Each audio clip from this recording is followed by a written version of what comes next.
Fala galera, tudo bom com vocês? Sejam bem-vindos ao podcast Mais do que Finanças. Eu sou Márcio Ribeiro, é um prazer ter você aqui.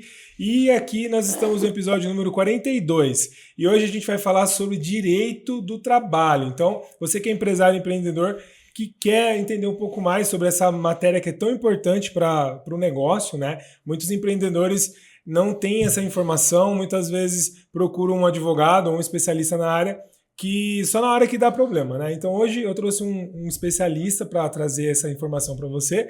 E eu estou muito feliz que nesses 42 episódios que a gente completa hoje aqui no podcast, eu trouxe pessoas que são especialistas no autoconhecimento, finanças, no mundo empresarial e muitos amigos. Então o convidado de hoje é um amigo, uma pessoa que eu tenho um carinho muito grande por ele.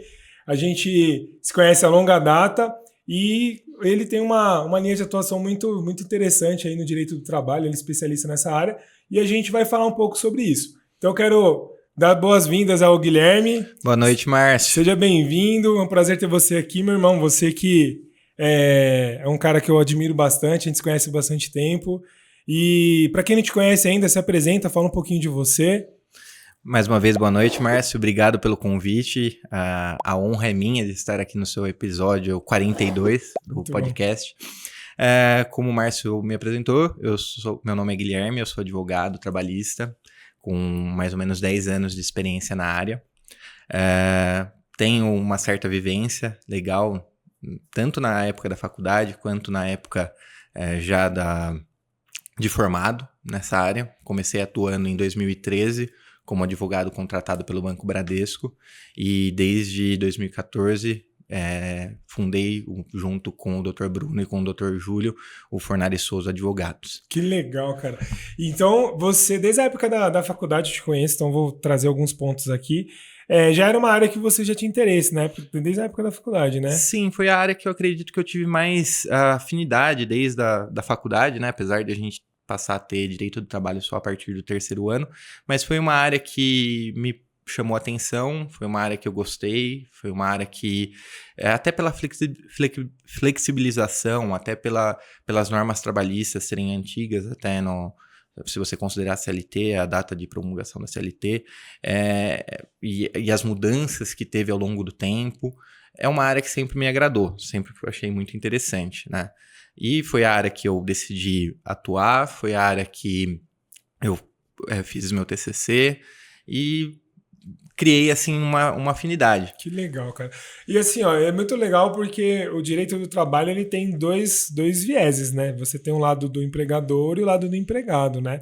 E muitas vezes você tá de um lado, às vezes tá do outro, e o nosso foco aqui a gente fala com empreendedores, né? Então eu queria direcionar o assunto hoje para a gente falar um pouco sobre o dia a dia, né? Então, assim, o que o empresário que está assistindo a gente aqui hoje, um empreendedor, o que ele precisa saber inicialmente para que ele possa, talvez, passar por ter menos problemas, vamos pensar assim, se ele tiver uma demanda trabalhista, quais são os riscos que ele tem aí no dia a dia, pela sua experiência, alguns casos vai ser legal a gente falar também. Então a ideia é que a gente siga bem, bem fluido aqui. Mas antes de a gente começar a esquentar os motores aqui, ó, ô Bruno, coloca aqui na tela aqui, ó, vamos fazer a gente trocou a logo aqui do episódio, do canal, Mais do que Finanças, ficou bem legal aí. Coloca nos comentários se você gostou dessa mudança aqui também. E se você não é inscrito no canal, aproveita, já clica lá em inscrever-se, coloca para você apertar o sininho também e coloca o curtir para o YouTube mandar esse conteúdo para mais gente aí, beleza? Então vamos lá, Gui, quais são os principais erros que você enxerga hoje que que os empresários cometem no dia a dia? O principal ponto, e isso eu posso trazer até da época que eu comecei a advogar, né? Como eu comentei, eu comecei como advogado do Bradesco, e até quando a gente sai da faculdade, a gente tem aquela percepção, nossa, o direito do trabalho, ele protege o trabalhador. Na verdade, as normas estão ali, elas têm que ser seguidas, e o direito do trabalho é igual a qualquer outro direito. Claro que o direito do trabalho ele é menos flexível, até por causa da Constituição Federal, artigo 7º, onde se prevê várias cláusulas que não podem ser violadas, né? Inclusive a questão do direito do trabalho ser irrenunciável, né? Então, passando a partir daí, falar nesse ponto, né? Direito do trabalho irrenunciável. O que seria isso? O trabalhador, ele não tem o direito de renunciar ao seu próprio direito. Ou seja, muitas vezes, vamos dar um exemplo básico aqui, que ocorre muito com empresas, né? Você vai contratar um empregado e ele não quer ser registrado. Mas ele tem o direito de não querer ser registrado? Não. Tipo, não às tem. vezes o cara tem um benefício, ou ele tá num... Tá recebendo seguro-desemprego. Entendi. Então, assim, o empreendedor tá começando, ele quer alavancar o negócio, ele quer contratar, ele quer empregar, só que ele acaba, nesse ponto, sucumbindo, às vezes, a um pedido do trabalhador de acabar podendo se complicar na situação. Então, a gente tem esse é um exemplo clássico. Eu não quero ser registrado. Ele não pode ser registrado porque ele está recebendo seguro-desemprego, um benefício do governo. Não pode, entendeu? Não é direito do trabalhador renunciar. Mas foi de comum acordo. Não existe comum acordo numa situação onde a pessoa não pode renunciar a esse direito. Que nem o direito à vida. A gente não pode renunciar ao direito à vida. Infelizmente, no direito do trabalho é a mesma situação. Entendi. Eu não posso renunciar ao direito de ser registrado. Outro exemplo básico, intervalo. Intervalo para descanso e alimentação, artigo 71 da CLT.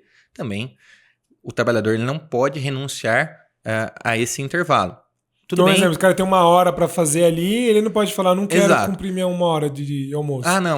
E fazer assim, verbalmente. Hoje, é claro, a gente tem uma flexibilização trazida maior pela reforma do trabalho, onde há a possibilidade de acordos individuais, mas mesmo assim é um risco perante a justiça.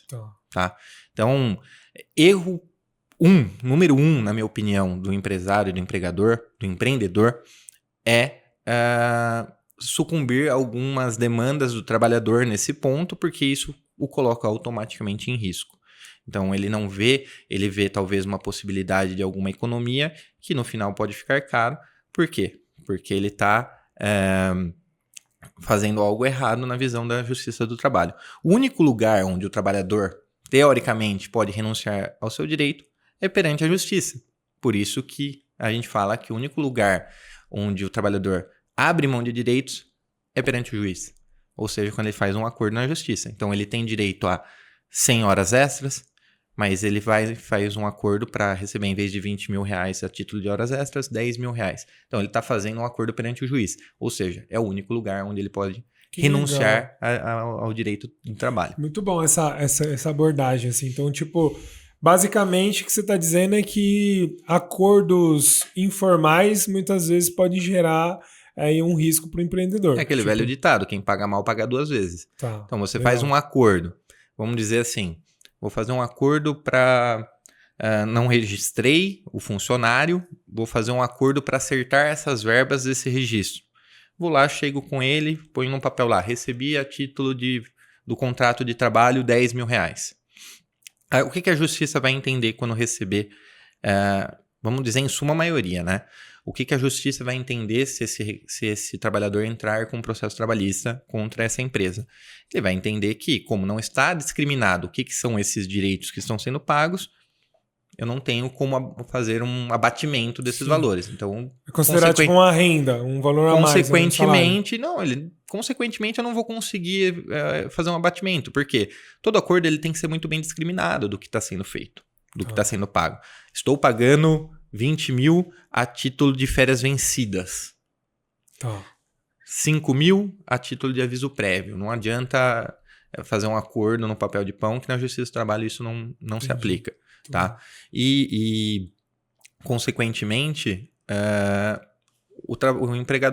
o empresário acaba pagando 2 vezes. Sim, entendi. E como é que... Vamos pensar assim, ó, dentro do dia a dia do empresário, né? Quais seriam, talvez, formas que o cara consegue... Porque assim, ó, eu vejo que muitas vezes existe uma linha de pensamento, né? Muito empresário realmente pensa isso. Pô, mas eu pago tudo certinho, o cara ainda vai lá e me mete no pau, né? Tipo, basicamente esse é o jargão tradicional aí do empresário. Exato. Como é que o cara pode... Eu sei que cada caso é específico e tudo mais, mas Tem algumas ações que o cara pode fazer de forma preventiva para que não existam esses riscos, vamos dizer assim? Risco sempre vai haver, tá? Ah. Independente do que houver, sempre há risco. Demanda judicial, sempre há risco. Não adianta você estar com tudo perfeito, mas você pode estar quase perfeito. O que não pode ocorrer, e que acontece muito, principalmente com novos empreendedores, empresas menores, é falha documental. Então, falta holerite assinado, falta controle de ponto devidamente anotado. Então, a guarda documental para a empresa é muito importante, tá? Então, muitas vezes, isso acontece direto, tá, Márcio? A gente vai fazer uma defesa, a gente hoje trabalha bastante com empresas, né? A gente vai fazer uma defesa, solicita 20 itens de documento. Vem 3. Vem 3. Aí você fica ali. Não sei nem por onde eu começo. Não tem os olerites organizados, não tem o controle de ponto em dia. Mesmo a empresa tendo o número necessário de funcionários para ter o controle de ponto, porque existem exceções do controle de jornada, mesmo eu recomendando sempre, independente do tamanho da empresa, ter controle de jornada, porque é uma prova. Sim. Uma prova, claro, controle de jornada sem ser britânico, né? Porque isso também acontece, anotado entre as 8 horas da manhã e sai às 5 horas da tarde, todos os dias. Isso para a justiça é inválido. Não existe. Ponto britânico é inválido para a justiça. Desculpa. Mas essa documentação é muito importante. Documentação e informação. Por quê? Vou trazer um caso aqui que é um paralelo de 2 casos de 2 empresas que a gente presta consultoria do mesmo ramo, são inclusive, não são filiais, mas são praticamente uma franquia da outra, né? Então nós temos a situação que uma me mandou toda a documentação completa para a defesa e a outra não. Informação. Um empregador me mandou todas as informações, prints de WhatsApp, que hoje pode ser utilizado até como meio de indício de prova. Legal. E o outro empregador veio me comunicar de existência de prints de conversas no dia da audiência. Ou seja, em um momento precluso, onde eu já apresentei a defesa. Entendeu? Então, esse tipo de informação é bom ser passado para o advogado desde o começo. Então, combinado, era isso, foi feito isso, não tinha vínculo de emprego, era prestador de serviço autônomo, com questão de dias trabalhados, ele era substituído por outro funcionário quando ele não ia, ou seja, por outro prestador de serviço quando ele não ia, o que descaracteriza ali a não eventualidade, que é um dos requisitos da CLT para o reconhecimento do vínculo empregatício. Então, esse tipo de informação ajuda a corroborar a tese, né? E, como eu falei, informação e guarda documental pode não ser o suficiente. Mas isso já corrobora e já nos dá um alicerce para brigar, tá? Beleza. Cara, você trouxe um ponto muito legal, porque assim, acontece que talvez a maioria das empresas que tem esse tipo de problema é que falta já é uma consequência de um processo de gestão mal feita, né? Então a empresa não tem organização, o dono ele faz 18 coisas ao mesmo tempo e aí ele não faz bem feito as coisas, né? Então ele não tem alguém no RH, ele não tem um processo definido. Ele centraliza, né? E aí ele não executa bem. E aí o que acontece? Muitas vezes ele acha que assim, só o fato de ter existido uma situação, aquilo teria que ter sido regra. Não, mas eu pagava certinho, o cara sabe que eu paguei certinho. Tá, cara, mas se você não tiver como provar... Exato. Então, assim, se você não tiver como comprovar ali que você fez, e aí muitas vezes eles ficam indignados, né? Porque, tipo, pô, mas o cara foi filha da mãe, ou a pessoa, né? Às vezes, a cara, né? Fez aquela situação, mas muitas vezes se ele tivesse tudo bonitinho ali, a documentação, não teria menos dor de cabeça, né? Exato. Se ele tivesse feito a guarda correta, o armazenamento correto, até mesmo tido uma orientação do que tem que ser feito, do que não tem que ser feito na empresa, com certeza estaria um pouco mais fácil ali de uma eventual defesa. Mas como eu te falei, mesmo assim, e eu lembro de 2 pontos, né, muito importantes ali que eu tive nos meus primeiros dias, né, de trabalho como advogado. Inclusive, prestar minha homenagem ao Dr. Rafael Zamariano, que foi o meu primeiro coach ali de direito do trabalho. No primeiro dia de trabalho, ele falou para mim, de quem que é o ônus? E eu, na minha ingenuidade, respondi, o ônus é sempre da empresa, sempre a empresa que tem que provar. Ele não, artigo 818 da CLT, o ônus é de quem alega. Então, assim, desmistifica um pouco aquela situação de que o trabalhador sempre ganha. Ele sempre tem razão, né? Exato. A empresa tem que provar que não. A empresa ela tem que estar, sim, guarnecida de documentação e prova e fazer tudo correto. Mas, mesmo assim, o ônus é do trabalhador, de provar o que ele está alegando. Então, se ele alega que ele fazia hora extra, for apresentado o controle de ponto corretamente, ele vai ter que provar que aquele controle de ponto é fraudado. Perfeito. Entendeu? Os únicos pontos onde o ônus é da empresa, realmente, é quando é fato extintivo ou modificativo de direito. Exemplo, justa causa. Então, para você aplicar uma justa causa, você tem que ter um conjunto probatório de que aquilo foi uma falta grave capaz de rescindir o contrato unilateralmente sem nenhuma indenização, né? Então, ou mesmo você modificar a jornada, outras situações, aí o ônus, é claro, recai sobre a empresa, né? Tanto que no período que eu fui advogado do banco, eu, salvo engano, eu recomendei uma justa causa, porque a gente era consultado pela inspetoria do banco quanto à possibilidade de justa causa, eu recomendei uma justa causa porque era um caso flagrante, onde existia muita prova realmente de que era uma situação para uma justa causa. Mas eu acho assim que um outro erro básico, padrão, né, de empregadores é esse, aplicar a justa causa sem ter o conjunto probatório de que foi uma falta grave. Ou seja, advertência, suspensão, não foi assinado por testemunha, ter todo o conjunto. E também esse ato tem que ser imediato, né? Para não se ter um perdão tácito ali, né? Então, às vezes o trabalhador falta, você dá advertência, falta, dá advertência, falta, dá suspensão, ou seja, desídia, né? Aí ele vem trabalhar 2, 3 dias, faltou de novo, você não deu a suspensão, ele veio trabalhar mais 2, 3 dias, e aí você vem e aplica a justa causa.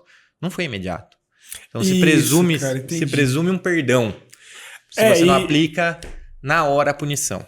E isso é um ponto também que vem, de novo, né?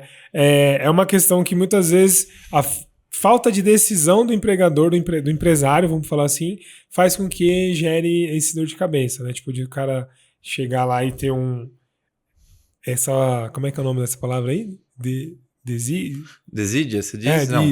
Isso desídia. Que é a sequência, né? E aí ele a desídia, na verdade, é a sequência de atos de atraso, falta. Isso Então, mas aí ele teria que seguir uma ordem e no terceiro momento ali, ou... Ele teria que ser imediato.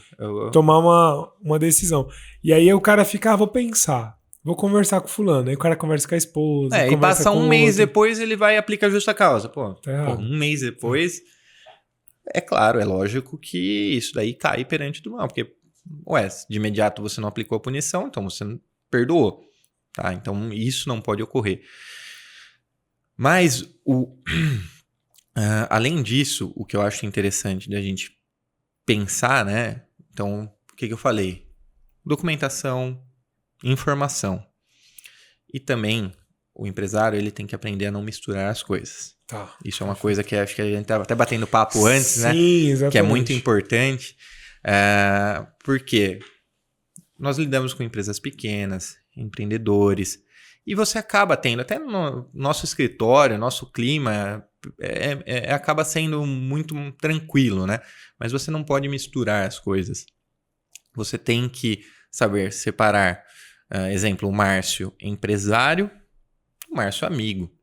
Não significa que você não pode ter um bom relacionamento com o seu funcionário, mas você não pode deixar haver uma confusão. Até porque, você pode até me corrigir se estiver errado, mas vamos colocar uma situação hipotética.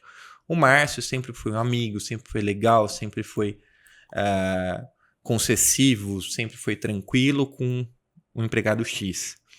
Num dia esse empregado falta, você vai dar uma comida de rabo, né? Tipo, dar uma bronca nesse funcionário. Esse funcionário pode entender como algo pessoal e pode estragar um clima. Então, assim, apesar de você ter confiança, você ter um trato legal, um relacionamento saudável com o seu funcionário, ele tem que saber que ele é seu funcionário. Ele é funcionário da empresa. É uma relação profissional, né? Então é fazer essa divisão. Exato, mas desculpa até Não, te que isso, interromper. Manda. E isso afeta também o empresário pequeno, porque ele tem aquele relacionamento legal com o funcionário e depois ele toma o susto. Isso acontece direto, Cara, Márcio. mas isso esse é muito... o ponto, cara. O cara às vezes recebe... É assim, ó... Eu acho que nenhum empreendedor ele tá preparado para uma ação trabalhista. Tipo assim, o cara que ele já fala assim... A não ser que ele esteja errado. Ele saiba que ele está errado. Exatamente. Ou ele já tem uma conduta ali, que ele já entende que ele vai receber, ou ele já é recorrente esse processo. Então, Sim. sei lá, o cara empreende há 10 anos e nesses últimos 10 anos, todo ano ele teve uma ação. Então ele já tá calejado. Então ele já não confia mais tanto, ele já sabe que pode acontecer. Mas quem é marinheiro de primeira viagem, assim, o cara nunca tá preparado para uma ação trabalhista. Tipo, pelo menos eu vejo isso dos meus clientes. Tipo, ele não fica assim... as ações dele, muitas vezes, ele não pensa que pode gerar uma ação. Ou uma... Que, na verdade, a ação trabalhista, do meu ponto de vista, me corrija se eu estiver errado. Muitas vezes, é uma consequência da forma como foi tratada a situação. Por exemplo... Sim, pode ser. Às vezes, o profissional age de má fé, vamos pensar assim, ele já está de caso pensado, tipo, por uma sequência de situações ali que ele está insatisfeito no trabalho, talvez ele não tenha tesão de trabalhar, ele viu ou está passando por algum momento, alguma coisa realmente que está fora do contrato, está fora do que ele faz, e aí ele se prepara, quando ele sai da empresa, ele ingressa com uma ação. Beleza, isso é um ponto. Mas algumas vezes é relacionado à forma como foi feito ou o desligamento, ou a relação pessoal da empresa com o funcionário. Isso foi ficando abalado, e na hora que o cara sai, o cara fala, eu vou fazer isso. Eu tive um caso de um cliente... Por que eu tô falando isso? Eu tive um caso de um cliente que eu acompanhei ele eu fui de testemunha lá na audiência, né? E aí, depois que saímos ali, eu vi o cliente estava lá pra frente, e aí o funcionário falou assim, tá vendo? Eu entrei com ele, ele é um puta folgado. Tipo assim, o cara não me mandou embora e nem na hora de me contratar, foi lá, trocou uma ideia comigo e tal. Na hora de mandar embora, mandou fulano me mandar embora. Eu também peguei todos os meus direitos e tubei ele aqui. E ele contando no corredor ali, sabe? Tipo assim, eu fiquei com isso, tá vendo? Ó, talvez se ele tivesse conversado com o cara... Talvez não, mas às vezes não. Sim, sabe? Sim. Tipo assim, o jeito de fazer. Então, muitas vezes esse relacionamento, essa falta de comunicação e excesso de expectativa, né? O cara acha que nunca vai acontecer, o outro acha que, tipo, tá errado e tem que ser pago. A reclamação trabalhista, em alguns casos, não na maioria, mas ela mexe muito com o emocional, exatamente o que você falou. Por quê? Às vezes o funcionário se sente traído, às vezes o empregador se sente traído na hora da ação. Eu tenho um exemplo contrário. Eu tenho um exemplo de uma trabalhista onde eu cheguei para fazer audiência, estava conversando com um empreendedor novo, jovem, primeiro negócio, primeira vez que teve uma trabalhista, desesperado, coitado, né? Falei para ele, olha, você tem que ficar calmo, é a primeira, mas não vai ser a última. Nesse ramo, no ramo de empreender, no ramo de empresa, pode ocorrer e vai ocorrer, né? Apesar de você sempre estar tudo organizado, tudo certo, pode ocorrer acontecer. E vai ocorrer, entendeu? É muito difícil, se você está com suas portas abertas, você está dando uma cara a tapa, você não acabar um dia passando por esse desgosto. E ele pegou e falou, nossa, eu pensava que eu ia crescer junto com esse funcionário, ou sempre tratei ele super bem, sempre mandei mensagem, sempre conversei, até quando ele saiu, mantive um relacionamento, tipo... Querendo ser amigo do cara. Mandei parabéns, mandei feliz aniversário no aniversário, o cara me mandou parabéns no meu aniversário e o cara me vem com essa, entendeu? Então assim, você vê aí a confusão, né? Você vê aí a mistura das coisas. Sim. Então, você está levando para o lado pessoal, então o trabalhador também pode levar para o lado pessoal. E aí acontecer exatamente o que você falou. Ser surpreendido ou mesmo surpreender alguém. Perfeito. Cara, e isso para mim é um negócio da relação humana, mas falando de empresa, é um ponto que é básico, assim, eu falo muito com os meus clientes. A questão da comunicação. Por exemplo, me disse se você tem visto bastante recorrência nisso. Cara, às vezes não tá alinhado função. Tipo assim, o cara não. Eu espero que você faça algo e você espera fazer algo. Só que é algo totalmente diferente do que eu espero. Isso gera bastante atrito, muitas vezes. Isso pode depois, lá na frente, virar um processo. Sim, pode, mas assim, é um processo mais complicado. Porque aí a gente fala em talvez desvio de função, acúmulo de função, e não existe previsão legal para isso, desvio, acúmulo de função, a não ser que sejam atividades completamente distintas. Bom, eu contratei o Márcio para fazer consultoria e eu coloquei ele para limpar o banheiro. Entendi. Aí você tem um desvio de Mas função. isso com uma recorrência, né? Recorrência, não uma vez. Sim. Não, algo não. Todo dia eu vou colocar ele para limpar o banheiro. Pô, não foi mas e dentro isso e dentro, por exemplo, e tem que ser um negócio também, assim, do meu ponto de vista, tá? Eu não sei se estou certo.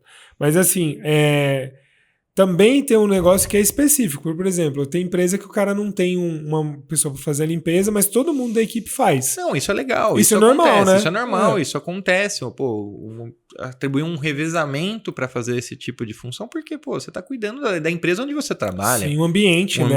Tipo, de trabalho. De higiene, né? Exato. Entendeu? Então, assim, já peguei caso desse tipo que você está falando. Uma empresa do ramo alimentício, na área de comércio do ramo alimentício, onde o funcionário pediu adicional de insalubridade por limpar banheiro. Porque em banheiros com alta circulação, onde o funcionário é específico para isso, ele tem direito adicional de insalubridade. Então, um exemplo, um funcionário que faz a limpeza diária de um banheiro de shopping, de um banheiro de um mercado, tem direito adicional de insalubridade. Agora, ficou comprovado com a instrução processual, e eu vou entrar nesse ponto da comprovação em audiência, que eu acho interessante falar, mas ficou comprovado na instrução processual que ele lavava o banheiro a cada 10, 15 dias em revezamento com a equipe, e era o banheiro de uso dos funcionários. Não era o banheiro do salão, né? onde era servida a comida. Então, assim, o juiz não tem como dar adicional de insalubridade num caso desse. Não existe habitualidade, não existe permanência na exposição de micro-organismos numa situação como essa. E eu, falando esse ponto, que eu acho muito interessante de comprovação, e voltando naquele ponto que eu falei, informação, documentação, beleza? Mas justiça do trabalho e o processo do trabalho, e eu lembro isso claramente do meu começo como advogado, é o que você pode provar em audiência. Porque também você pode estar com toda a documentação perfeita e a prova testemunhal derrubar tudo. Então é importante também nessa questão do processo do trabalho, apesar de que, claro, se você tiver com a documentação perfeita, é mais difícil você conseguir quebrar um controle de jornada com testemunha. Mas pode ocorrer. Porque aí comprova, de repente, que esse controle de ponto é fraudado. Ou mesmo, o que é muito diferente, né, do pensamento dos Estados Unidos, que a gente vê em séries, suits, etc., do perjúrio. A testemunha chega lá e mente. Pode acontecer. A testemunha chega lá e mentir, falar que passava o cartão e continuava trabalhando, né, Márcio? Mas não essa história que a gente tinha muito no banco, né? Passar o cartão e volta a trabalhar. Na verdade, assim, eu falo que tem bastante no banco, eu não peguei essa situação, não ocorreu comigo, até porque o meu primeiro gestor, me deu uma comida de rabo na minha primeira semana de trabalho, porque eu passei o cartão e continuei trabalhando. Mas a gente sabe que isso ocorre em outros locais, né? Mas assim, é essa parada, né? Mas nunca foi por livre e espontânea vontade. Exato. Tipo assim, aí mesmo não sendo seu direito renunciar às horas. Isso. Mas quando eu saí, tipo, eu nem pensei nisso. Porque, tipo, no meu ponto de vista, ninguém me obrigou. Eu fazia porque eu queria. Então, tipo, é claro que eu tinha o direito e não poderia ter sido cerceado por isso, mas... Mas aí você entra num ponto interessante que a gente tava falando do emocional. Mas muito de índole da pessoa também promover ou não um processo trabalhista. E é isso que a gente estava falando. Às vezes você tem o sentimento de gratidão. Às vezes você sabe o que o seu empregador lhe proporcionou. Qual foi o seu crescimento pessoal e profissional por causa do seu empregador. E eu tenho esse pensamento, às vezes sou até criticado por esse pensamento. Pô, você vai entrar com uma ação trabalhista e, tipo, qual que é a cara que o seu chefe vai fazer, sendo que você sempre teve um relacionamento bom. Isso vinha na minha cabeça, Sim. entendeu? Eu já passei situações no início de carreira de fazer audiência no Vale do Paraíba, onde eu saía 4 horas da manhã com o carro do empregador e voltava 8 horas da noite. E nem por isso eu quis ou pensei em entrar com uma reclamação trabalhista quando eu saí do empregador, entendeu? Então, é muito questão de índole, é muito questão de gratidão, é saber reconhecer se foi bom ou não foi bom, ou se, assim, você se sentiu realmente lesado. Exatamente. E aí você não pode julgar também a pessoa quem faz que ou quem entrou não com a faz. ação. Sim. É muito pessoal, por isso que, assim, são várias situações que podem ou não, né, gerar um risco para o empreendedor. E é muito louco porque, como eu falei, muitos empresários têm medo de ações trabalhistas, porque dependendo o tipo de ação, o profissional que está lá, o tempo que esse cara está lá, muitas vezes essa ação pode quebrar uma empresa. Pode, Ou várias uma empresa ações, pequena, né? sim. Então, exemplo, a gente tem cliente até em comum que, cara, um dos grandes problemas financeiros da empresa é porque aconteceram uma sucessão de reclamações e aí ficou assim financeiramente inviável o negócio. Então o cara tá sofrendo lá para se virar nos 30, né, para conseguir cumprir com todas as obrigações. E aí o cara tem esse medo. Mas é um ponto também que é assim, algumas coisas têm que ser feitas, né? Então eu falo muito pro meus clientes quando eu vou lá fazer consultoria financeira, o fato do cara ele ter uma reserva. Tipo, ele entender que, tipo assim, vai ter...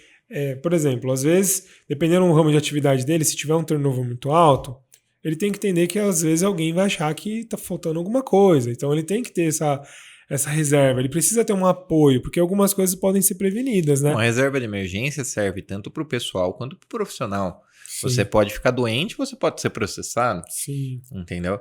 E eu concordo com esse ponto. Uma empresa saudável, uma empresa que tenha um giro próprio, uma empresa que tenha uma reserva financeira, ela não vai ser surpreendida na hora de ter que pagar uma ação trabalhista.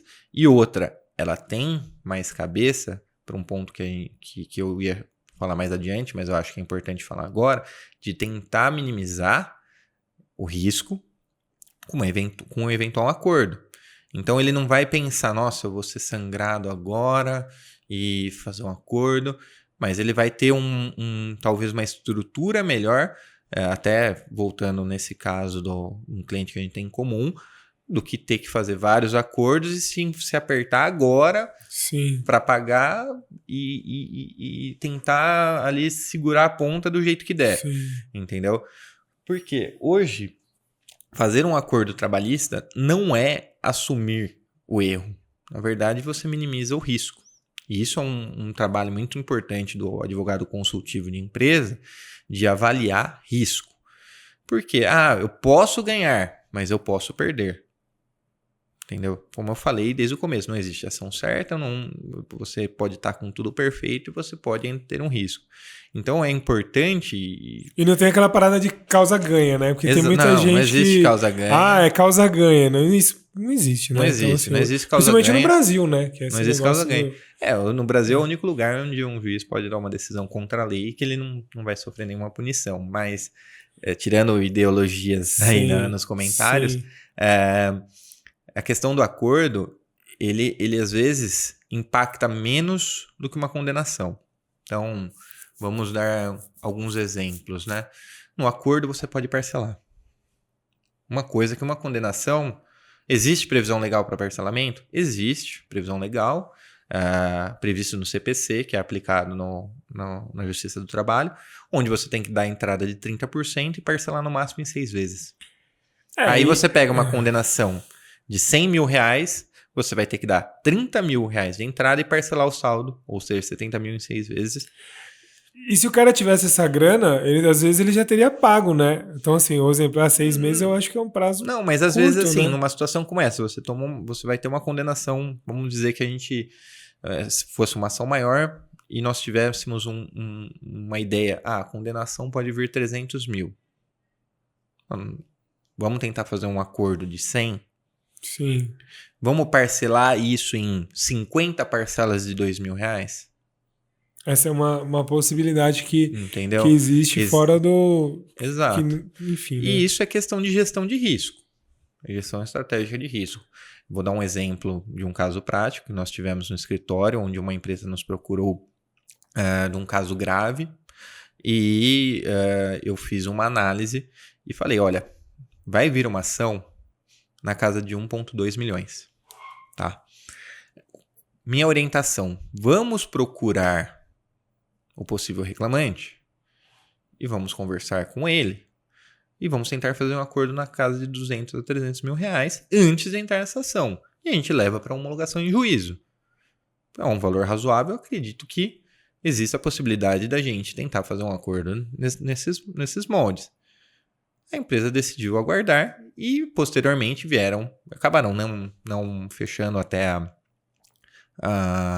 o processo com a gente, por questões ideológicas até, mas acabou que veio a ação de 1.200.000 de valor de pedido. E um pedido possível, um pedido provável. Porque muitas vezes você vê aquela ação... O cara chutou pra cima pra tentar um acordo. Não foi um chute pra cima. Sim, não foi entendi. um chute pra cima, era um caso grave e poderia muito bem ser condenado a esse valor. Cara, eu vou querer falar um pouco disso aí daqui a pouco. Mas um ponto também, que às vezes pode acontecer coisas também que não estão no controle do empresário. Às vezes que nem uma falta grave, o cara fez uma besteira, sei lá, pode ter acontecido várias coisas, né? E aí o cara vai responder por um processo onde ele vai ter que se defender e tudo mais. Mas às vezes acontecem coisas que não estão dentro do escopo de imaginação do dono da empresa. O cara fala assim, por exemplo, a gente teve um caso que o funcionário morreu na empresa, em exercício da função ali. Isso gera uma indenização. E nem sempre às vezes a empresa tem seguro, tudo mais, mas nem sempre isso é satisfatório e gera uma ação trabalhista. Que é um negócio que está totalmente fora do... Cara, ninguém imagina que você tem um funcionário ali dentro que vai morrer. Sim, risco do negócio. O risco do negócio. Só que é um risco grande, né? Porque às vezes é um negócio que gera um processo muito alto ou um desconforto muito alto. E aí por isso que é importante o cara ter uma ideia de como fazer uma condução, ter uma reserva, ter um planejamento, ter um apoio específico, e muitas vezes nessa hora de fazer essa conexão o negócio não flui, né? E o cara pode perder o negócio aí como um todo. Uma das coisas que acontece também, a Justiça do Trabalho tem uma fama de ser mais agressiva, vamos pensar assim, na questão de bloqueio, de penhora, de buscas. Isso é algo que eu vejo de fora, assim, que às vezes que nem o cara tem uma dívida na esfera tributária, por exemplo, onde o governo vai fiscalizar ele ali e processar ele e cobrar, né? Ele pode ter uma esfera civil, por exemplo, nas dívidas bancárias lá, o cara tá devendo pro banco, o banco entra com execução contra o cliente, e tem quando o reclamante entra com processo trabalhista ali contra a empresa. Dessas três, eu acredito que a mais agressiva seria a trabalhista. Concordo. Por quê, cara? Qual que é essa diferença? Assim? Então vamos falar que são juízes julgando uma ação que são, é claro que são três interessados diferentes, né? Então o governo, ou uma instituição pública ali, ou privada, e um trabalhador. Por que ela é tão agressiva assim na questão de penhoras, de bens? Que o empresário tem medo, fala assim, é preferível ter uma ação do banco ou do governo, mas não uma trabalhista. É porque a trabalhista, ela lida com verbas principalmente de natureza alimentar. Tá, esse é o primeiro ponto. Então, um salário, ele serve para quê? Para pagar comida. Basicamente, é para sobrevivência. Legal. Comida, moradia, mas o principal é alimentar. Você sobrevive sem moradia, mas você não sobrevive sem comida. Feita a primeira analogia, nós temos que a Justiça do Trabalho ela acaba sendo realmente muito mais agressiva né? E ela acaba, infelizmente ou felizmente, a gente tem que olhar pelos dois lados, né? Banalizando até um pouco o instituto do incidente de desconsideração da personalidade jurídica. Então, algo que na esfera civil ele é feito com muito mais cautela, com muito mais apuração para ver se houve fraude, para ver se houve confusão patrimonial, na Justiça do Trabalho, infelizmente, não é feito. Então, a partir do momento onde a empresa se torna insolvente, onde a empresa teve bloqueio judicial, não achou valor, onde a empresa teve bloqueio Renajude, não achou bem imóvel, onde foi pedido bloqueio de imóveis e não achou, basta um mero pedido de um incidente de desconsideração de personalidade jurídica para o juiz acatar e entrar no bem dos sócios. Então ela acaba, até para proteger o trabalhador nesse ponto, que a gente já está falando em um ponto onde a dívida já foi reconhecida, então nós estamos falando de uma fase de execução, ela acaba realmente sendo muito mais agressiva e entrando muito mais facilmente nos bens dos sócios, mesmo que numa empresa limitada, mesmo numa situação, e às vezes até de uma forma um pouco abusiva, tá? Então, assim, eu tenho um caso recente que eu tô brigando para tentar um desbloqueio de um valor muito alto de um sócio minoritário com 1% que saiu da empresa há mais de 20 anos. Caraca, e bloqueou o dinheiro desse cara. Bloqueou o dinheiro desse cara. Porque, claro, são reclamações trabalhistas antigas, mas houve um cerceamento de defesa incrível nesse caso. Ele não participou dos processos, ele não participou fato gerador da reclamação? Não participou da execução. Ele ficou por 5 meses como sócio da empresa. Não foi apurado nada. Simplesmente foi feito um pedido no processo para que ele fosse incluído no polo passivo. O juiz, ao invés de notificá-lo, tudo, partiu do princípio da má-fé, ou seja, vai totalmente contra o ordenamento jurídico, onde você tem que presumir que as partes têm boa-fé. Ele partiu do princípio da má-fé, porque ele não só incluiu o sócio, já mandou o bloqueio. Então, assim, o empresário que não trabalha, não está nem no ramo há mais de 20 anos, foi surpreendido com um bloqueio absurdo, de valores absurdos, sem nenhuma dilação probatória, sem ter participado do processo, e ele tomou ciência do processo com bloqueio. Acordou lá com saldo travado. Caraca, Exato. Então por isso que gera bastante... É uma matéria que gera bastante medo, bastante desconforto, né? Pode acontecer. E é importante ter, então, assuntos que nem esse nosso aqui para o cara começar a entender. E, cara, você falou do trabalho consultivo. Como funciona o trabalho consultivo, por exemplo, que você aplica aí na Furnari Souza com clientes pessoa jurídica? Então, porque normalmente tem muita gente que pensa em um advogado quando dá pau. Então, por exemplo, o cara chegou com a ação aqui... O que é muito mais caro. Chegou a cartinha aqui eu sempre falo a cartinha do banco, né? Por causa das 100 dívidas. Mas chegou a notificação que o cara recebeu um processo. Aí ele, cara, nossa, quem que é o advogado que pode me defender? Às vezes vai buscar indicação, alguma coisa assim. Mas beleza, isso é uma das formas de atuação. Então, quando deu pau, você vai lá resolver o problema. Tá? O fogo já tá pegando. Sim, é a atuação contenciosa que a gente chama. Mas e o consultivo? O que seria isso? Só para quem não conhece ainda, tem empreendedor que está começando, ainda não teve essa ideia, né? Então como é que seria isso? A atuação consultiva, Márcio, ela é baseada, primeiro, no termo consulta. Então, quando você contrata um advogado, na área trabalhista principalmente, claro, nosso escritório ele é multidisciplinar, então quando ele uma empresa fecha uma consultoria com a gente, está incluso parte civil, parte trabalhista, parte tributária. Então a gente tem ali toda a área de atuação, todo o escopo previsto, claro, em contrato. A área trabalhista basicamente funciona de duas maneiras.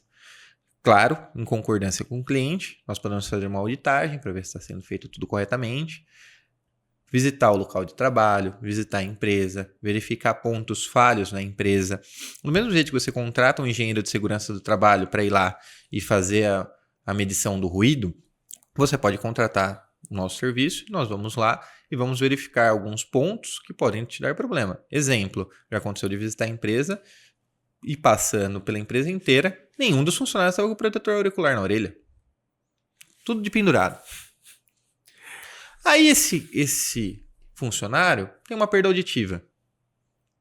Ele vai entrar no futuro com uma reclamação trabalhista pedindo pensão mensal vitalícia pela perda auditiva e redução da capacidade de trabalho. E aí a empresa pode até justificar que ele teve a entrega do EPI, só que ele vai ter prova testemunhal ele que pode ter ele prova não usava. que ele não usava. E, assim, E não era fiscalizado. É culpa de vigilância. Então, isso é muito louco, porque isso é um negócio que você falou mais cedo, que acontece, né? Porque normalmente qual que é a resposta do empresário? Ah, mas eu dei um EPI para ele. Exato, entreguei, tem um relatório de entrega. Então, só que aí a gente cai naquele ponto da perícia. Tem a perícia, o perito vai, verifica o local de trabalho, vê qual que era a situação, vê o nível de ruído. A perícia médica vê se existia uma predisposição ao problema, ver se os níveis de ruído, mesmo com o protetor auricular, poderia gerar esse problema. Nós temos processo ganho nesse sentido na área onde nós atuamos pelo reclamante, de perda de audição, onde foi considerado que o trabalho foi o causador, ou seja, houve a constatação do nexo. Então, assim, nesse ponto consultivo aí, você não tem muito como fugir, né? Você forneceu o EPI, ele usou o EPI, mas mesmo assim o ambiente de trabalho gerou um risco. Aí não tem como fugir, tá? E faz parte do negócio também, o cara teria que ter buscado durante a atividade profissional dele se regulamentar, talvez não é nem a palavra, mas melhorar esse trabalho para que não aconteça, né? Exato, você pode fazer pesquisa, pode fazer melhorias para que eventualmente não ocorra uma falha nesse sentido. Legal. Mas o trabalho consultivo, ele também, e eu acho que até mais importante do que essa parte da auditagem, é o empresário saber que se ele, a partir do momento que ele contratou um advogado para prestar uma consultoria, ele tem que perguntar. Então não adianta... vou ter um advogado ali de consultoria, mas ter contratado ele pensando no contencioso. Entendi. Ou seja, vou contratar porque se vier uma trabalhista eu já estou pagando ali mensalmente, que é mais em conta do que eu correr e contratar um advogado na hora que veio a reclamação. Mas sem perguntar. Porque assim, é muito comum o empresário achar que ele sabe tudo. Ou que ele sabe que ele tem conhecimento suficiente para dar uma resposta de plano. Você contratou um advogado, você está pagando um advogado? Pergunta. Nós temos clientes que perguntam tudo pra gente. Dá para já considerar isso daqui como abandono de emprego? Posso dar uma notificação? Posso dar uma advertência? Você faz a advertência, faz a notificação? Como é que você me orienta? Tá acontecendo isso? Tem todo... e aplicar também, né, cara? Porque às vezes o cara paga, por exemplo... Esses dias fui num cliente, e tipo, quem sou eu, né? Não sou advogado, não sou nada. Mas eu cheguei lá na empresa, tipo assim, funcionária de chinelo. Tipo, na produção. Tudo bem que ela não executava a máquina, mas tipo, ela tava numa fase ali. Aí eu cheguei pra ele e falei, amigo, quanto tempo faz que essa pessoa trabalha aqui? X anos. Falei, cara, ela vem desse jeito. Você tá esperando o quê? Uma máquina, a empilhadeira passar em cima do pé dela... Cai uma embalagem pesada no pé, arma de segurança. Ela chuta e arranca a unha e aí vai ter um problema. Sei lá o que pode acontecer. Então você está esperando dar o problema para você mudar, ao invés de você já chegar nela. Mas sempre foi assim. Cara, então, mas sempre foi assim. Não significa olha o risco que seja correto. Não, exatamente. Então, além de não ser correto, você ficou exposto ao risco há muito tempo. A chance de dar merda é grande, porque... Então, quanto tempo e exposição. Chega uma hora que, tipo assim, você ficou batendo lá, até que uma hora a água mole e pedra dura, né? Tanto bate até que fura. E aí esse é o ponto, tipo assim, o cara é verdade. Então, tipo assim, por que não perguntar, tipo, qual que é a vestimenta, qual que é o IPI? Dá uma olhada aqui, vê como é que tá tranquilo, isso aqui me gera um risco. Se gerar um risco, tem que aplicar, porque não adianta se você falar. Eu falei, eu voltei depois na outra semana, não tinha feito. Falei, cara, você tá esperando, né? Então você tá notificado que se acontecer alguma coisa, eu vou falar pra você, eu falei e você deveria ter um apoio pra isso, porque na hora que der pau, não é barato, entendeu? Porque imagina, a pessoa perde o pé. E aí você tem uma pensão mensal vitalícia pra pagar pro resto da vida. Então. Proporcional ao salário dela, né? Proporcional ao salário dela, um percentual. Normalmente é estabelecido pela SUSEP, quanto custa um pé de uma pessoa, né? Sim. Brincadeiras à parte. É estabelecido. E, claro, se pegar um escritório de advocacia mais calejado, vai fazer o pedido desse pagamento à vista. Vai ter um deságio, é claro. Hoje o TST entende que um deságio de 30% aí no valor. Mas vamos dizer, pessoa de 22 anos, expectativa de vida do brasileiro 75 anos, tem que pagar um salário de R$2.000, tem que pagar, vamos chutar, não lembro de cabeça agora a tabela da SUSEP, mas vamos dizer que tem que pagar 25% do salário, nós estamos falando de R$2.000, seria então algo em torno de 500? 500? Algo em torno de R$500 para o resto da vida da pessoa. Então você faz, é conta besta. Você vai pegar e vai multiplicar isso, a diferença da idade para chegar nos 75 anos, vai ter um valor absurdo. Sim, para pagar à vista. Para pagar, isso. Beleza, teria 30%, mas mesmo assim vai ser um valor muito alto. Por uma coisa que ele poderia ter feito e poderia ter corrigido antes. Sim. Tá? Ou ter dado a bota ou ter falado, cara, você não pode trabalhar mas aí que tá um ponto interessante referente ao trabalho consultivo. E a gente brinca até no escritório, fala bastante que a gente tenta passar para o cliente que nós somos um plano de saúde. Você não espera usar, mas você pode usar. E qual que é o ponto? O brasileiro, ele procura o médico na hora que ele está doente. Ele não procura de forma preventiva. Sim. É difícil, você vê, até pelos nossos padrões. Eu não sei você, eu não costumo usar muito meu plano de saúde de forma preventiva. Eu preciso marcar o oftalmo, acho que faz uns 6 meses e até agora eu não marquei. Pior que você faz que nem eu, você vai e não faz o óculos. Não, ou vai, faz o óculos, deixa o óculos jogado ainda. Então, assim pra piorar ainda. Gabi vai bater em mim. Faz parte. Então, assim, a gente acaba tentando vender o quê? A ideia é do seguinte, você vai me contratar uma assessoria jurídica, vamos dizer na área trabalhista, eu preciso fazer o consultivo e o contencioso. O consultivo não depende só do advogado, ele depende do empresário, do empreendedor, visualizar que é mais vantagem ele perguntar antes de fazer as coisas. Porque às vezes um empresário, ele, claro, tem aquela necessidade de agilidade, aquela necessidade de fazer e acontecer, e ele não sabe que está fazendo errado, porque na cabeça dele tá certo. Mas depois a gente não pode alegar que ignorância da lei. Eu não sabia que não podia fazer. Sim. Eu não sabia que o funcionário não podia fazer mais do que 2 horas extras num dia. Mas tudo bem pra ele. Cara, e sabe o que é um Não, negócio? mas eu remunerei. Mesmo assim, você estoura a jornada, você tem adicionais a serem pagos, reflexos. Então, assim, vai gerar custo do mesmo jeito. E um custo que pode ser muito maior do que o imaginado, né? E eu vejo muito essa questão do... que eu vejo que falta mesmo, sabe? Muitas vezes o cara, ele espera para tomar uma decisão. A maioria das empresas familiares, pequenas, que o empresário ainda ele não se profissionalizou. Então, a maioria dos episódios aqui que a gente fala de empreendedorismo, às vezes até num viés mais negativo. Assim, cara, você tem que ser profissional, o empresário não é só... beleza, abri um CNPJ, amanhã eu tô milionário. Existe uma jornada para se percorrer. E essa jornada, ela vem na questão também de o empresário ele tem que ser multidisciplinar. Eu tenho que ser muito bom no que eu faço. Se eu faço copo, meu copo tem que ser o melhor, ou dentro daquilo que eu me proponho a fazer, ele tem que estar dentro dos parâmetros aceitáveis. Então, tem empresas que o objetivo dela não é o melhor, mas ele está dentro de um nicho. Às vezes preço, às vezes com a rapidez, enfim, né? Mas o dono da empresa, ele tem que ter uma visão holística, tipo assim... Cara, eu tenho que entender um pouco, não quer dizer que ele tem que ser especialista, mas ele tem que saber um pouco de noções de direito trabalhista, direito tributário, recursos humanos, financeiro, administrativo, liderança, vendas, até um pouco questão contábil. Por quê? Porque ele vai ter pessoas, ele não vai fazer sozinho, mas ele vai ter pessoas que vai fazer alguma atividade para ele ali e ele pode supervisionar esse trabalho. E às vezes o cara fica assim, o meu negócio é só fazer copo, então eu tenho que saber de copo. E aí ele não sabe lidar com o funcionário, ele não fala, ele não cobra, ele não alinha, ele não previne, e aí na hora que vem a bordoada, ele reclama e fala, nossa, mas no Brasil não dá para empreender, o Brasil é difícil, o governo não ajuda, a justiça trabalhista só ajuda o funcionário.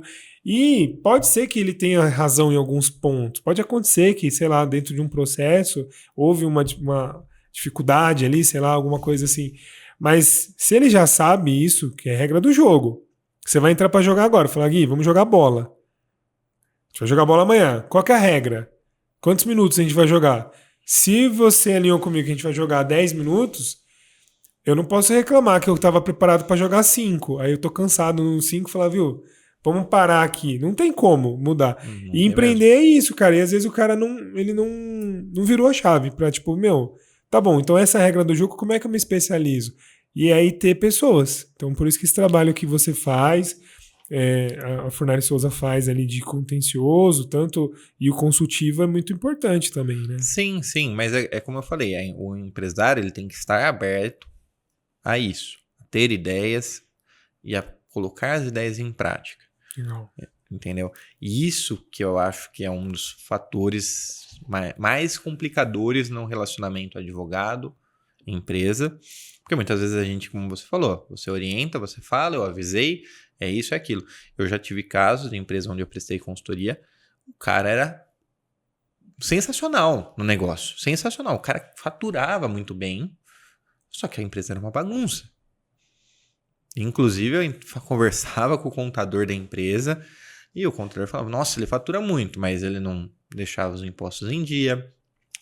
Eu fui na empresa, não tinha o controle de EPI.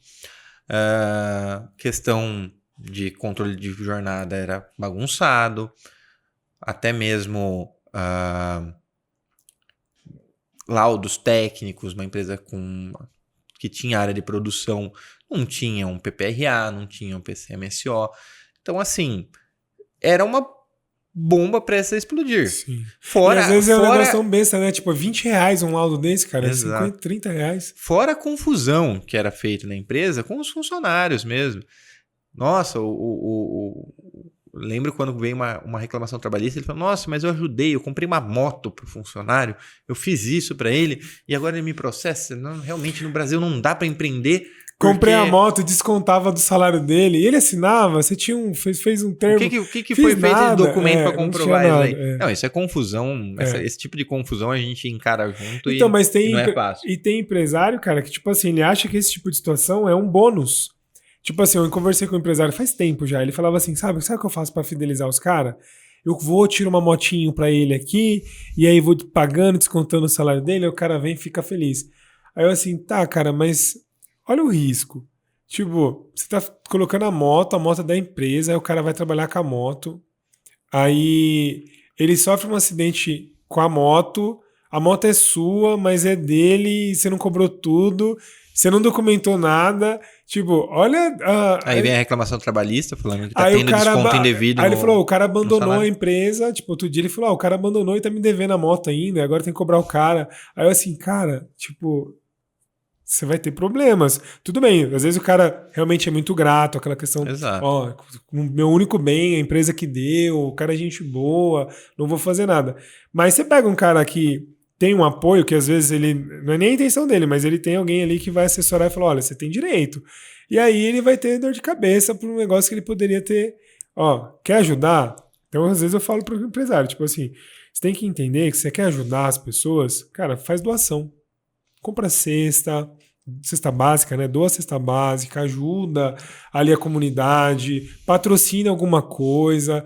Mas muitas vezes esse coração bom seu aplicado errado faz com que você tenha uma dor de cabeça muito grande por estar fora da regra. E aí, às vezes, você vai culpar o funcionário, mas na verdade, quem tem que ser profissional é você, como empreendedor, né? Então, eu acho que é o básico, né?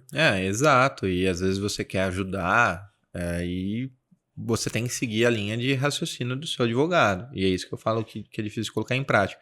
Eu tenho um caso similar a esse comentado, não de moto, né? Fora que eu falei, mas de uma outra empresa, onde o empregador falou, não, ele queria ser mandado embora, mas queria continuar trabalhando, porque ele estava precisando de dinheiro, e aí, mas não dava, porque eu já fiz isso, e putz, você recebe aquela informação, já fiz isso, com esse mesmo funcionário. Que beleza. Onde faltou a informação? Não, tudo bem, não foi questionado. E agora ele voltou tal, mas ele está precisando de dinheiro. Eu posso emprestar o dinheiro e descontar do salário dele?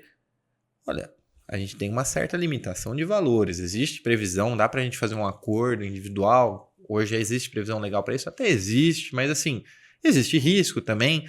E assim, não na margem que você está querendo. Você está querendo descontar um valor alto e tal. Dá para fazer, mas não desse jeito. Ah, mas isso e você vê como é que é difícil trabalhar com um empresário que já está há muito tempo no negócio. Ah, não, mas vamos fazer... Você faz o documento? Não, eu faço, mas você vai fazer fora da minha orientação? Ele falou, vou fazer fora da orientação. Então, assim, é muito difícil romper a barreira de fazer o cliente, o empresário, o empregador, de entender que aquilo é um risco. E que é um risco que você pode evitar. Muitas vezes, e isso acontece com muita frequência, o empresário está endividado, ele está com problemas financeiros, e você vê isso direto, a gente conversa sobre isso direto, e aí ele já está sangrando a empresa, ele precisa diminuir o quadro de funcionários, ele segura o funcionário, não, porque não quer mandar embora, porque não tem dinheiro para as verbas rescisórias, porque a indenização de 40% é muito alta. E ele vai afundando mais. Ele vai afundando mais.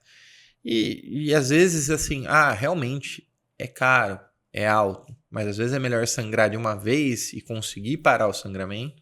Não estou dizendo que o empresário tem que mandar funcionário embora, pelo amor de Deus. Mas ele tem que saber o momento de ter funcionário.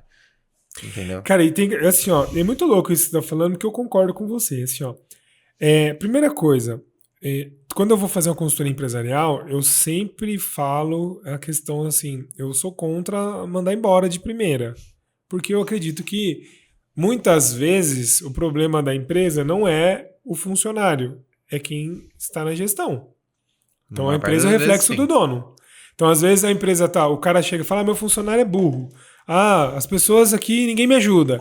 Mas o cara não delega, o cara não conversa, o cara não anima, o cara não motiva, o cara... Tipo, eu tive cliente lá atrás que o cara não cumprimentava o funcionário. Tipo, ele nem sabia o nome do funcionário da empresa, tinha, sei lá, 35 funcionários.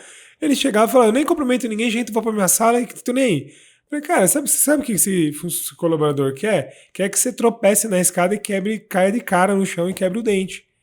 Porque você não reconhece ele como ser humano que tá ali trabalhando para você, com você, né? Eu gosto muito dessa... E aí, beleza. Então, quando ele começou a conversar, pagava um almoço, tinha ali E aí recai naquele ponto, Márcio, te interrompendo, que eu falei, não importa... Você tem que saber separar as coisas, você tem que ser empresário, você tem que ser profissional. Mas não impede de você ter um bom relacionamento com a equipe. Não impede de você de motivar, não impede você de estar presente no convívio da sua empresa. Porque a sua empresa, ela não gira só com você. E aí é o ponto, cara, que assim, hoje se você tem uma estatística, eu não sei ao certo o percentual, mas é quase, mais de 80% das pessoas estão infelizes no trabalho. Isso é uma estatística mundial. Então, há 10, 15 anos atrás, beirava 70% e hoje já está na casa de 80 e poucos por cento.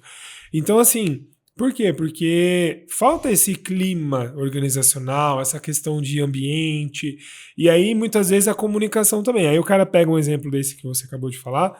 A empresa está com dificuldade financeira, não posso mandar embora o cara. Beleza.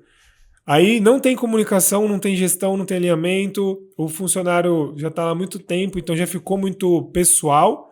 Então, exemplo, quando é muito pessoal, perde o respeito. Sim. Então, exemplo, relacionamentos disfuncionais em casa. Então, se tem um tipo de sentimento, vamos falar, eu gosto do Guilherme, e a gente está muito próximo aqui, a gente mora junto. Então eu posso mandar ele para aquele lugar hoje, que ele não vai me abandonar, que eu dependo dele, ele depende de mim pra gente morar junto aqui, então a gente fica num relacionamento bosta. Só que num relacionamento amoroso ou numa amizade, beleza, mas numa empresa isso gera um risco sem tamanho. Absurdo. Exato. E pior, beleza, vamos imaginar que não é um risco trabalhista, mas o cara tem um risco que é improdutividade, que é tão ruim quanto. Exato. Porque aí o cara é laranja podre, você vai chegar lá e galera, vamos lá motivar, vamos fazer? Aí o cara é o primeiro a falar, não dá certo, nada a ver. Eu tive um exemplo hoje, cara. Fui fazer uma manutenção no carro, fui trocar a lanterna do carro. aqui. E aí o funcionário tava brigando com o gerente da empresa, porque, assim, ó, tava lotado o lugar. Isso é bom no tempo de crise, pandemia, inflação, tudo alto. Então o lugar lá movimenta, tem bastante cliente. E o funcionário assim, cara, você não tá entendendo? Brigando, batendo boca com o cara na minha frente, assim, ó. Tem muito cliente, você fica pegando serviço, você é louco. E eu olhando pra ele assim, amigo, se não tiver serviço, você não tem você emprego. tá na rua, cara. Por que você não agradece porque tem trabalho e só entende como você vai entregar esse trabalho e conversa com o cara pra entender, viu? Você tá querendo que eu faça 10 coisas ao mesmo tempo? Eu não sou uma máquina. Eu posso fazer uma, duas. Mas por quê? Falta comunicação. Às vezes não era nem intenção do cara não reconhecer o trabalho, mas não tinha um alinhamento de que fazer e tal. E os caras brigando na frente do cliente, olhando assim, tipo... e assim, sabe? Mas é muito louco, porque às vezes o colaborador não tem essa visão também, né? Mas muitas vezes ele não tem a visão porque a empresa não deu a visão. Não deu a visão, exato. Como você falou, que a empresa é um reflexo do proprietário. Exatamente. E o colaborador também é um reflexo. Sim, claro. É um reflexo em termos de motivação. É um reflexo em entender, em saber para poder vestir a camisa. Você falou que 80%, estatisticamente, dos funcionários são infelizes no local de trabalho. Eu concordo.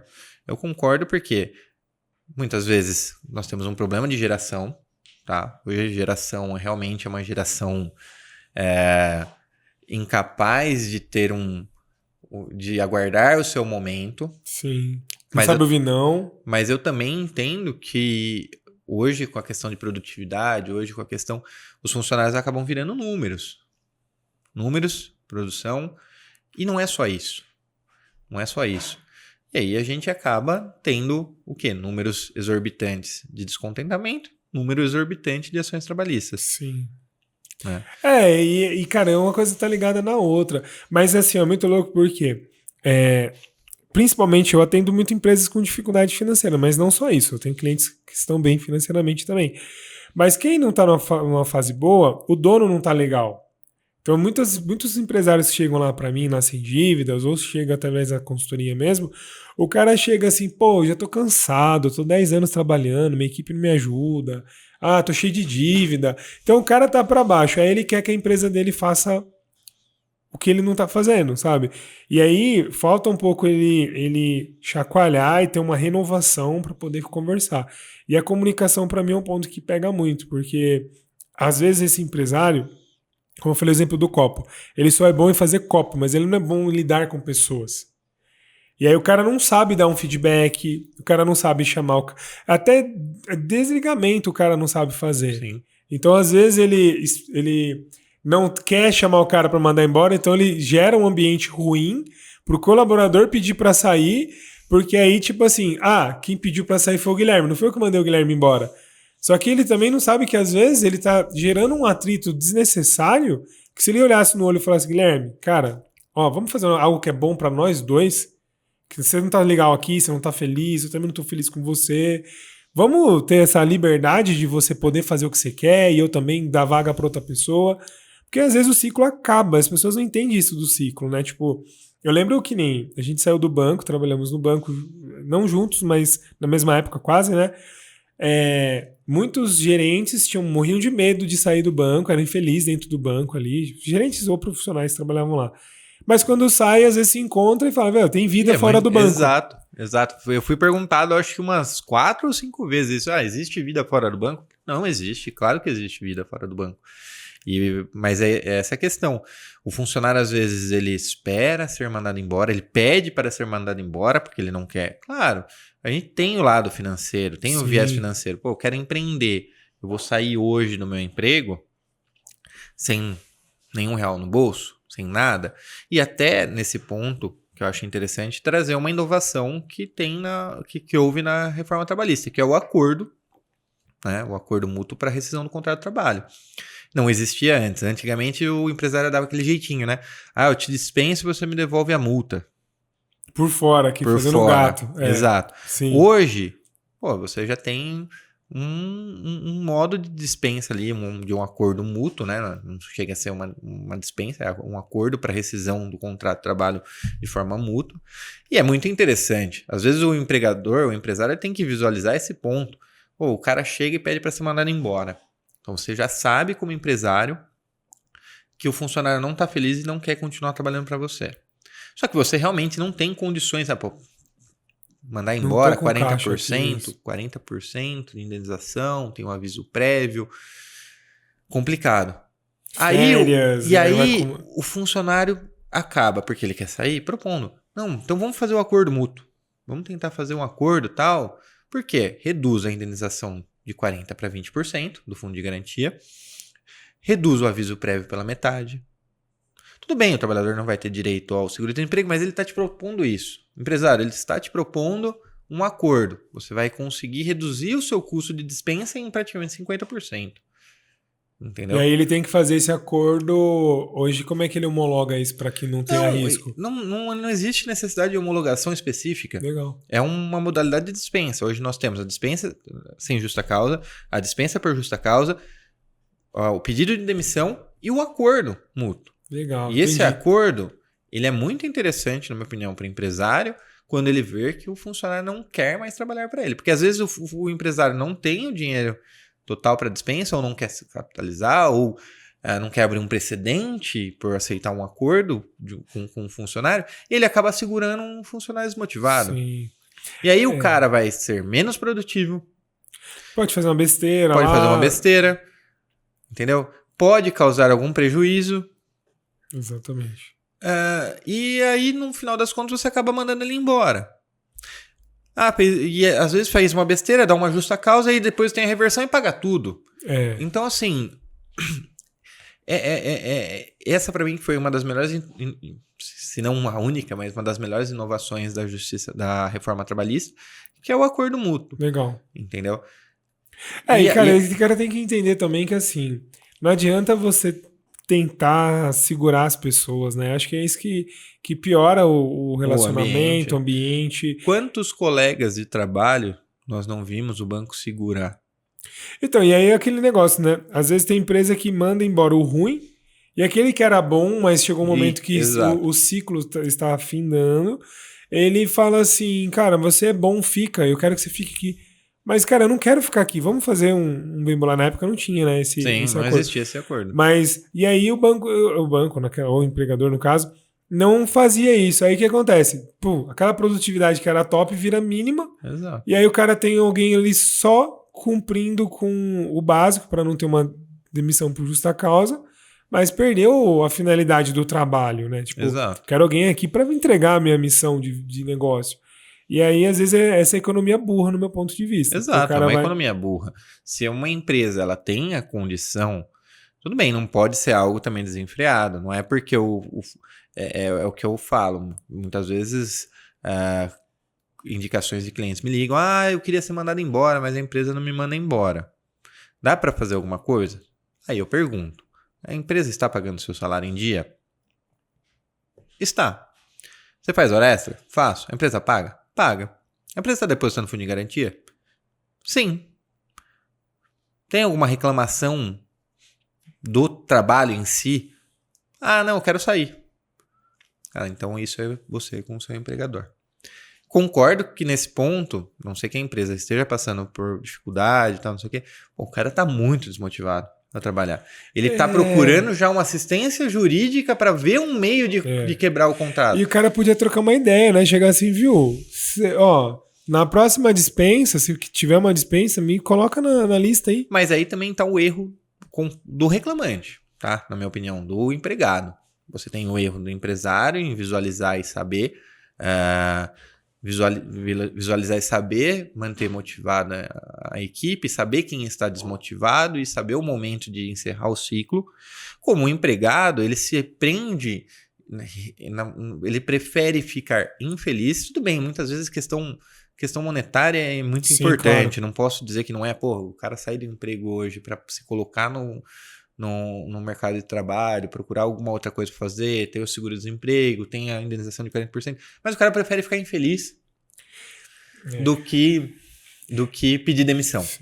E, cara, e pra mim isso é tão, assim, eu vejo que se o cara tivesse com tesão e fazendo aquilo com vontade, que seja qualquer área que ele quiser, ele vai ter muito mais resultado, cara, vai nascer muito mais natural. Mas é óbvio que as pessoas têm essas travas aí, tudo bem. Mas sabe como é que resolveria um problema desse? Eu falo muito para os meus clientes fazer PDI, que é o processo ali de desenvolvimento, plano de desenvolvimento individual, que nada mais é do que conversar com o funcionário periodicamente, um a um ali, e perguntar para o cara o que está acontecendo. Tipo, você está feliz na empresa? Você tem algo para me falar? Você tem algo para sugerir? Tá tudo bem no clima aqui da empresa? Qual que é a sua avaliação do negócio? Aí o cara fala: o que você espera? Você espera continuar na empresa? Você tem um plano dentro da sua... Você já parou para pensar onde você vai estar daqui a um ano? Você quer ter um... Você espera ser promovido, ganhar mais? O que você espera?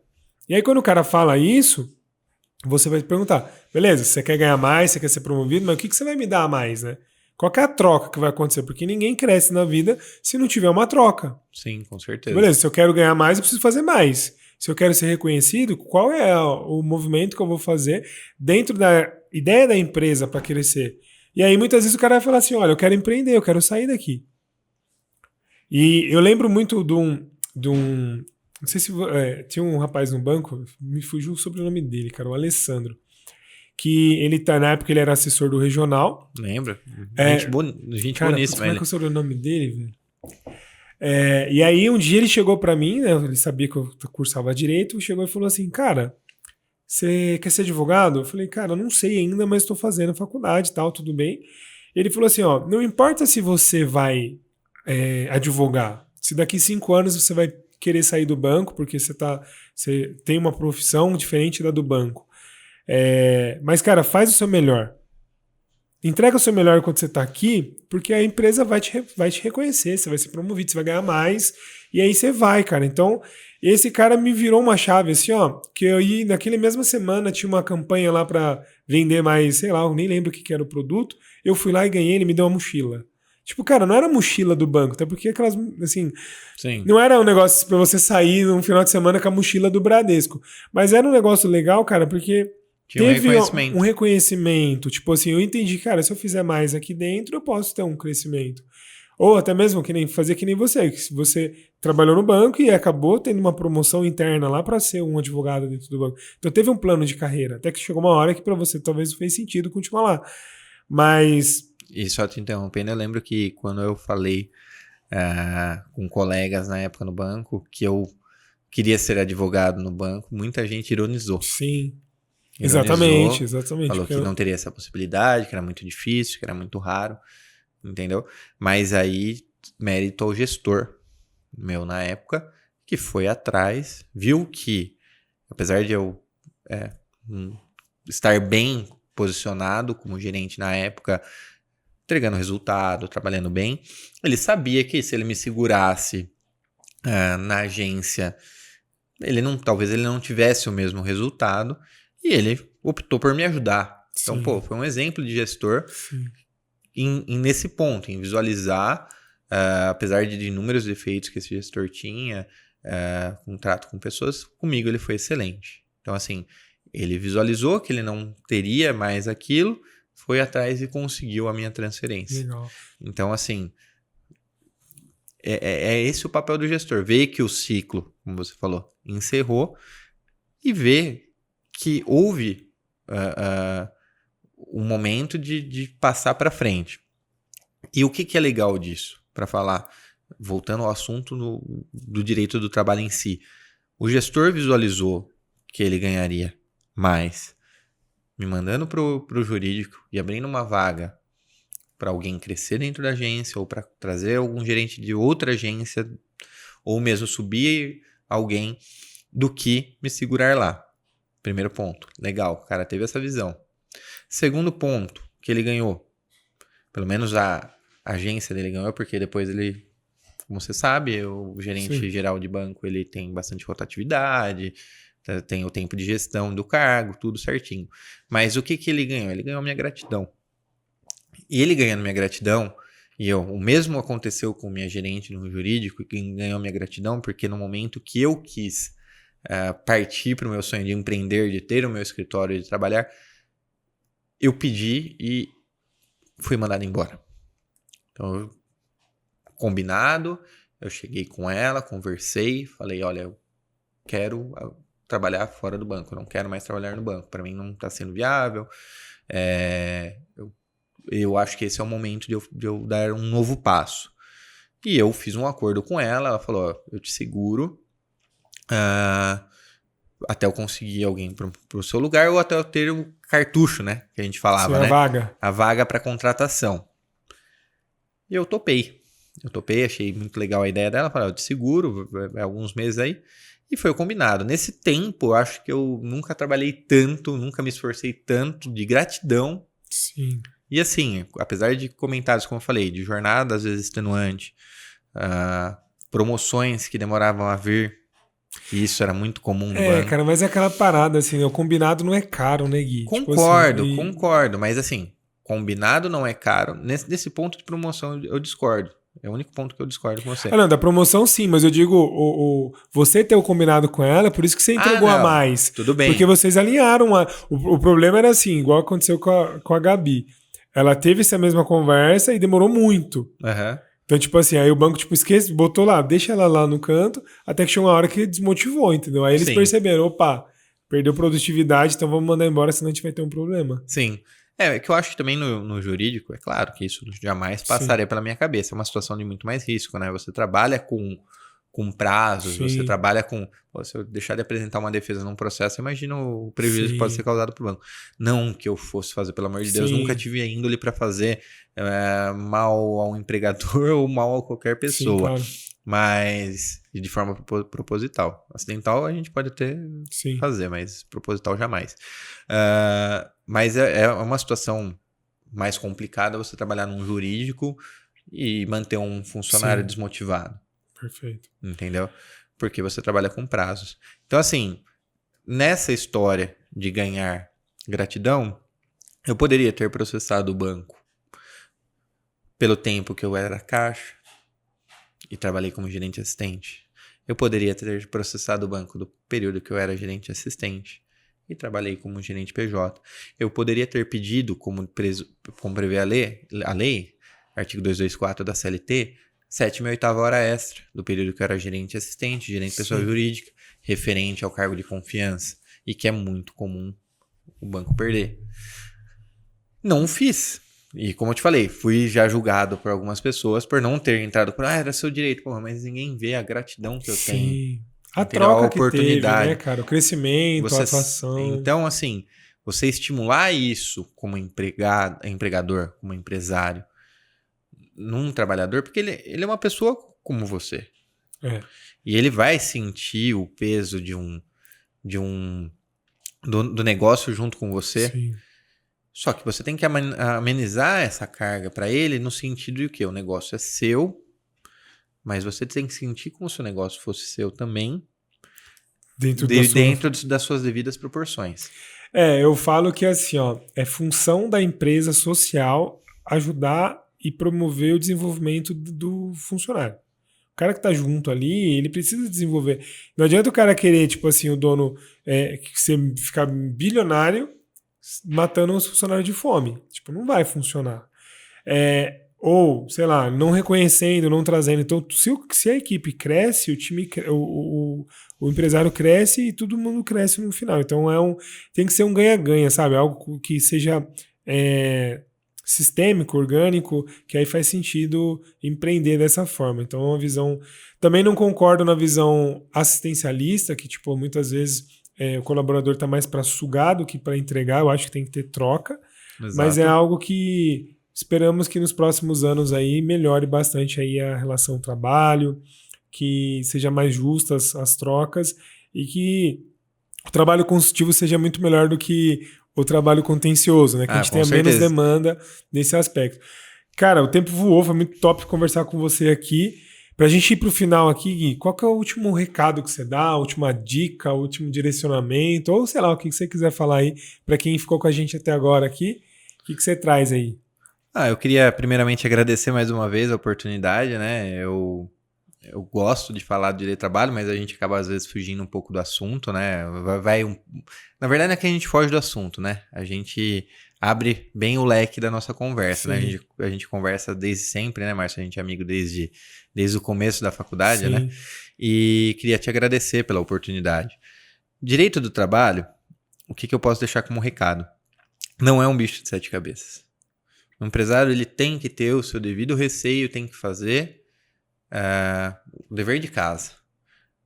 Mas ele tem que saber também a hora de ceder, a hora de apurar risco e a hora de fazer um acordo.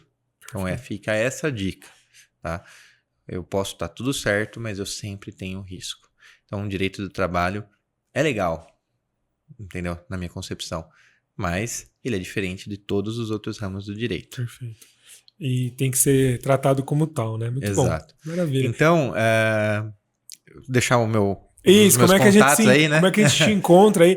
Ou quem é empreendedor, às vezes quer conversar com você, entender um pouco mais do trabalho consultivo, enfim, tirar dúvida, sei lá, ou quem queira conversar com você. Nós estamos nas redes sociais, no Fornari Souza ADV no Instagram, Fornari Souza no LinkedIn também. Nosso site www.fornarisouza.com.br, mas eu deixo também aqui um canal direto para falar comigo, que é o guilherme@fornarisouza.com.br. O empresário que tiver qualquer dúvida aí, não custa a gente abrir uma conversa, às vezes é uma coisa simples, às vezes tem medo de perguntar, manda para mim lá. Muito bom, maravilha. Eu quero que você tenha gostado desse episódio. O que o Guilherme trouxe aqui foi algo bastante esclarecedor, uma visão, né, do que é o direito do trabalho e como você, empreendedor, pode melhorar aí a sua gestão. A gente falou de alguns exemplos aqui que pode estar acontecendo na sua empresa e às vezes você acha que é um negócio trivial, mas pode gerar um risco grande para você. E a ideia não é te meter medo, pelo contrário, é te prevenir, que você possa usar esses insights que a gente teve aqui para continuar melhorando a sua empresa, fazendo ela prosperar ainda mais.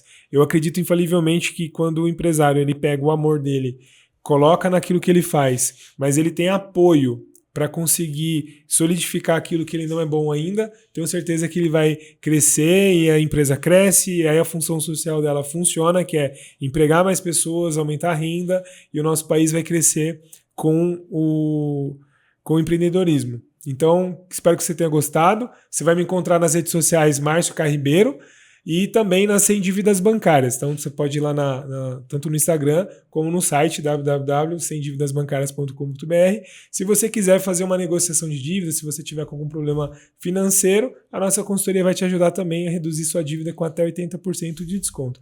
E aproveita, assim que acabar esse episódio aqui, volta que tem mais 41 episódios incríveis, assim como o Dr. Guilherme, que trouxe aqui bastante conhecimento, tem gente muito boa, inclusive os sócios dele aqui já estiveram em outros episódios também, e eu quero te convidar para você assistir os vídeos do canal também, que tem bastante coisa legal, e eu te encontro no próximo episódio. Gui, mais uma vez, gratidão, obrigadão, meu irmão. viu? Gratidão Valeu. É toda minha.